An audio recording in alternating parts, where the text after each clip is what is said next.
ناظرین گرامی السلام علیکم ورحمۃ اللہ وبرکاتہ۔ آج کی خاص بات میں آپ لوگوں کا استقبال ہے۔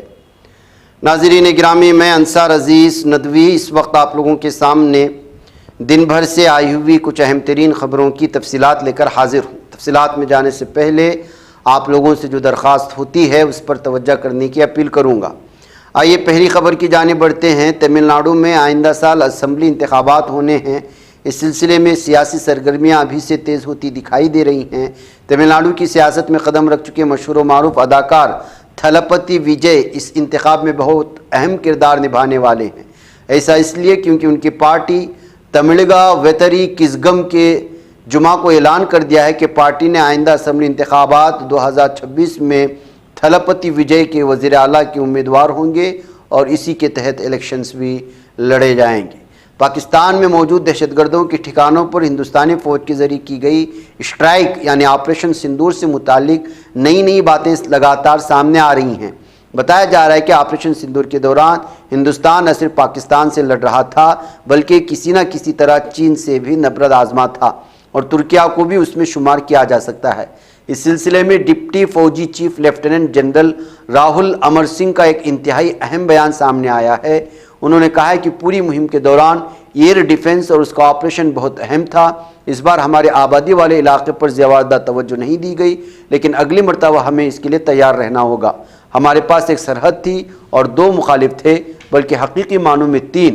پاکستان اگلی صف میں تھا اور چین ہر ممکن اس کی مدد کر رہا تھا، اس کا اظہار کیا گیا ہے۔ بہار میں ووٹرز کی خصوصی گہری نظر ثانی یعنی ایس آئی پر ہنگامہ دن بدن تیز ہوتا جا رہا ہے۔ اب پورنیا سے رکن پارلیمنٹ پپو یادو نے اس معاملے میں الیکشن کمیشن کو ہدف تنقید بنایا۔ 9 جولائی کو بہار بند کرنے کا اعلان کر دیا۔ انہوں نے کہا کہ ہم پورے بہار میں سڑک بند کریں گے، بہار بند کریں گے، ہم الیکشن کمیشن کے دفتر کو گھیریں گے۔ ساتھ ہی انہوں نے SIR معاملے پر عدالت جانے کا بھی اعلان کیا۔ پپو یادو نے کہا ہم آج ہائی کورٹ جا رہے ہیں، معاملہ داخلہ کریں گے، ہم ووٹ بندی کی اس پوری لڑائی میں کانگریس کے ساتھ ہیں، یہ اعلان کیا ہے۔ مرکزی وزارت اقلیتی امور نے حج 2026 کے انتظامات کے لیے ابتدائی تیاریوں کا آغاز کر دیا ہے۔ IANS کی رپورٹ کے مطابق دہلی میں جمعہ کو حج انتظامات کا جائزہ اجلاس منعقد کیا جائے گا، جس میں حج 2025 کے تجربات کا تجزیہ کیا گیا اور آئندہ سال کی حکمت عملی پر تبادلہ خیال ہوا ہے۔ ناظرین گرامی، سپریم کورٹ نے جمعہ کو 2025 کے نیٹ UG نتائج کو چیلنج کرنے والی ایک طالب علم کی درخواست سننے سے انکار کر دیا۔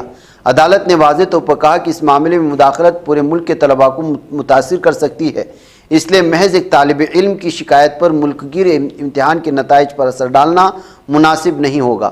یہ عرضی جموں کشمیر سے تعلق رکھنے والے امیدوار شوم گاندھی رینا کی جانب سے داخل کی گئی تھی، جن کا کہنا تھا کہ نیٹ UG 2025 کے امتحان میں ایک ایسا سوال شامل تھا جس کے ایک سے زیادہ درست جواب ہو سکتے تھے۔ بہوجن سماج پارٹی کی صدر مایاوتی نے بہار کی پٹنہ یونیورسٹی سے منسلک کالجوں میں لاٹری کے ذریعے پرنسپلوں کی تقرری کو اعلیٰ تعلیمی نظام کے لیے تباہ کن قرار دیتے ہوئے مرکز سے مطالبہ کیا ہے کہ وہ اس عمل کے سلسلے میں فوری طور پر مناسب کارروائی کرے۔ مدھیہ پردیش میں دیگر پسماندہ طبقات کو 27% ریزرویشن دینے سے متعلق قانون پر عمل درآمد نہ ہونے کے خلاف دائر کی گئی ایک عرضی پر سپریم کورٹ نے ریاستی حکومت کو نوٹس جاری کر کے جواب طلب کیا ہے۔ عدالت نے واضح کیا ہے کہ اس معاملے کو پہلے سے زیر التوا اسی نوعیت کے دیگر مقدمات کے ساتھ سماعت کے لیے شامل کرے گی، تاہم فی الحال کسی بھی قسم کا عبور حکم جاری کرنے سے انکار کر دیا ہے۔ ہندوستانی بحریہ میں خواتین کی شمولیت کا ایک نیا باب رقم ہو گیا۔ سب لیفٹیننٹ آستھا پونیا کو بحریہ کی پہلی خاتون فائٹر پائلٹ مقرر کر دیا گیا ہے۔ وہ اب ملک کے بحری جنگی بیڑے میں شامل مہلک لڑاکا طیارے MiG-29 سمیت دیگر جنگی طیارے اڑانے کی اہل ہوں گی۔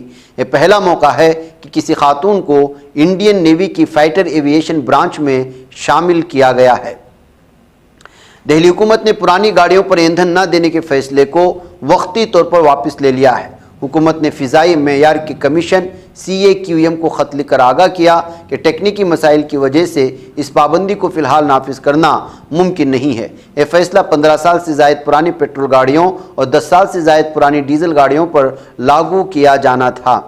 احمد آباد طیارہ حادثے کے بعد متاثرہ مسافروں کے خاندانوں کی جانب سے ایئر انڈیا پر معاوضے کے عمل کے دوران غیر ضروری سوال نامے اور قانونی دباؤ ڈالنے کے الزامات سامنے آئے ہیں، تاہم ایئر انڈیا نے ان الزامات کی تردید کرتے ہوئے وضاحت پیش کی ہے کہ دیے گئے سوال نامے کا مقصد صرف یہ تھا کہ عبوری مالی مدد درست اور مستحق افراد تک پہنچ سکے۔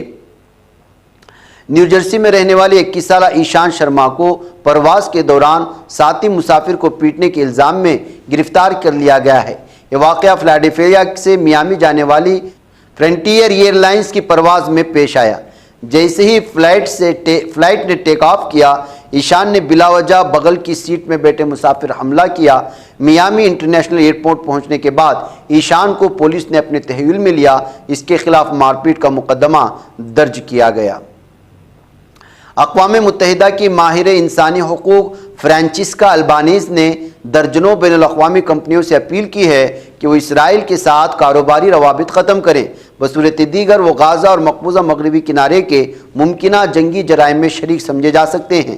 بی بی سی کی ایک رپورٹ کے مطابق البانیزے نے اقوام متحدہ کی انسانی حقوق کونسل میں پیش کردہ اپنی رپورٹ میں اسرائیل پر جدید تاریخ کی بدترین نسل کشی کا الزام دہراتے ہوئے اسے نسل کشی کی معیشت قرار دیا ہے۔ امریکہ میں 2 چینی جاسوسوں کی گرفتاری پر سخت رد عمل ظاہر کرتے ہوئے چین کی وزارت خارجہ نے کہا کہ وہ اس کیس کی تفصیلات سے واقف نہیں ہے، جس کی بنیاد پر امریکی محکمہ انصاف نے ان دونوں چینی شہریوں پر جاسوسی کا الزام لگایا ہے۔ چین نے یہ بھی یقین دہانی کرائی کہ وہ چینی شہریوں کے جائز حقوق کے تحفظ کے لیے ضروری اقدامات کرے گا۔ بازار کے نگراں ادارے سی بی نے کارروائی کرتے ہوئے امریکی ٹریڈنگ کمپنی جین اسٹریٹ اور اس سے وابستہ دیگر اداروں پر ہندوستانی شیئر مارکیٹ میں کاروبار کرنے پر پابندی عائد کر دی۔ یہ فیصلہ مارکیٹ میں ہیر پھیر اور ناجائز منافع حاصل کرنے کے سنگین الزامات کے بعد سامنے آیا ہے۔ روس کے ذریعے ایک مرتبہ پھر یوکرین پر شدید حملے نے تباہی کا منظر پیش کیا ہے۔ روس نے یوکرین کی راجدھانی کیف پر 550 میزائلیں اور شاہی ڈرون داغے ہیں۔ 6 جولائی کو پوری رات کیف میں دھماکوں کی آوازیں گونجتی رہی۔ اس حملے کے بعد درجنوں افراد کے زخمی ہونے کی اطلاعات ہیں۔ یوکرین نے کم از کم 30 لوگوں کے زخمی ہونے کی جانکاری دی ہے۔ اقوام متحدہ کے سیکریٹری جنرل اینٹونیو گوٹیرس نے خبردار کیا ہے کہ غازہ کی زندگی کو باقی رکھنے والی آخری سانسیں ختم ہونے کے دہانے پر ہیں، کیونکہ قابض اسرائیل نے محصور غزہ کی پٹی کی تمام گزارگاہیں بند کر دی ہیں۔ انہوں نے اس بگڑتی ہوئی انسانی علمیے پر شدید صدمے اور تشویش کا اظہار کیا ہے۔ غازہ کے محکمہ شہری دفاع نے اعلان کیا ہے کہ قابض اسرائیلی فوج نے ان کے امدادی عملے کو مشرقی غازہ میں تباہ شدہ گھروں تک پہنچنے سے روک دیا، جہاں درجنوں افراد ملبے تلے دبے ہوئے ہیں، جن میں کئی زندہ افراد بھی شامل ہیں جو مسلسل فریاد کر رہے ہیں۔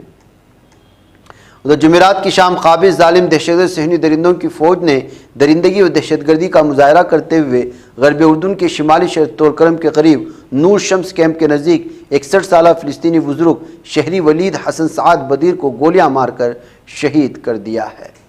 ناظرین گرامی، آج کی بات خاص بات میں اتنا ہے۔ انشاءاللہ پھر آپ لوگوں سے ملاقات ہوگی۔ السلام علیکم ورحمۃ اللہ وبرکاتہ۔